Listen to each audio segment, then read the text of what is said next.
অথচ তার গায়ে একটু উষ্ণতা দেওয়ার মতো কোনো কম্বল নেই।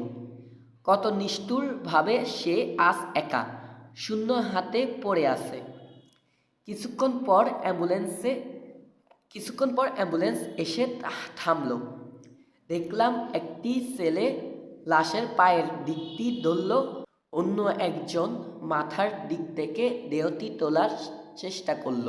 লক্ষ্য করলাম মাথার দিকে যে ধরেছে সে সরাসরি মৃতদেহটিকে স্পর্শ পর্যন্ত করল না, কেবল নিচের চাদরটির দুই প্রান্ত ধরে টান দিয়ে দেহটি অ্যাম্বুলেন্সের ভেতরে তুলে দিল।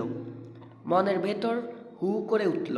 মানুষ সারাটা জীবন কত অর্থ সম্পদ আর সম্পর্ক গড়ে তোলে, অথচ মৃত্যুর পর তাকে পরম মমতায় স্পর্শ করে অ্যাম্বুলেন্সে তোলার মতো একজন দরদি মানুষও জোটে না।